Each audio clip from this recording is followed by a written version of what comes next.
देश में gold loan की मांग तेजी से बढ़ रही है। पिछले साल की तुलना में बैंकों के गोल्ड का बकाया 56% से ज्यादा बढ़ गया, जबकि इस दौरान कंज्यूमर ड्यूरेबल यानी फ्रिज, एसी और टीवी आदि खरीदने के लिए लोन 6.6% ही बढ़ा है। आखिर लोग क्यों ले रहे हैं इतना gold loan?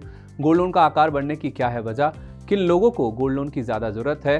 Consumer durable loan की तुलना में गोल्ड में 8 गुना से ज्यादा की वृद्धि किस बात का संकेत है? आइए इस वीडियो में समझते हैं। आरबीआई के डेटा के अनुसार 18 अक्टूबर 2024 के अंत तक बैंकों के गोल्ड लोन की बकाया राशि सालाना आधार पर 56.2% बढ़कर 1,54,000 करोड़ रुपए पर पहुंच गई। इससे पिछले साल गोल्ड लोन की ग्रोथ 13% रही थी। इसके विपरीत पिछले साल होम लोन की ग्रोथ 36% रही थी, जबकि इस साल ये घटकर 12% रह गई। व्हीकल लोन की ग्रोथ पिछले साल 20% की तुलना में इस साल घटकर 11.4% रह गई है। आरबीआई की रिपोर्ट बताती है कि कंज्यूमर ड्यूरेबल लोन की ग्रोथ पिछले साल 7.6% के मुकाबले इस बार 6.6% रही। क्रेडिट कार्ड के जरिए खर्च अनसिक्योर्ड लोन की कैटेगरी में आता है। पिछले साल इस लोन में 28% की वृद्धि दर्ज हुई थी। इस साल अक्टूबर के अंत में ये ग्रोथ सालाना आधार पर घटकर 16.9% पर आ गई।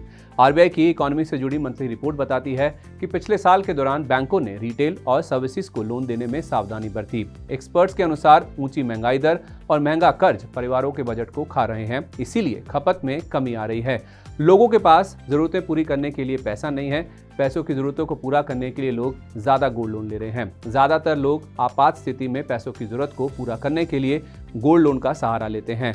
सरकारी आंकड़ों के अनुसार अक्टूबर में देश में खुदरा महंगाई दर सालाना आधार पर बढ़कर 6.21% हो गई, जो पिछले 14 महीने का उच्च स्तर है। इस दौरान खाद्य महंगाई में सबसे अधिक 10.87% की वृद्धि दर्ज हुई। कंज्यूमर प्राइस इंडेक्स यानी सीपीआई में खाद्य वस्तुओं की कीमतों का करीब 46% वेटेज होता है। बैंकों के बिजनेस के हिसाब से गोल्ड लोन में वृद्धि अच्छी है, लेकिन लोन लेने वालों के लिए इसे अच्छा नहीं माना जाता। डिमांड, खपत और निवेश में कमी जीडीपी ग्रोथ में बड़ी बाधा बने हैं। दूसरी तिमाही में जीडीपी की वृद्धि दर 5.4% रही है, जो पिछले करीब 2 साल का निचला स्तर है। आरबीआई की रिपोर्ट बताती है कि कई निजी बैंकों को छोटे टिकट साइज के लोन, क्रेडिट कार्ड और पर्सनल लोन में दबाव का सामना करना पड़ा है। साथ ही बड़े टिकट साइज के लोन वाले ग्राहकों के साथ साथ प्रोविजनिंग में भी वृद्धि देखी गई है।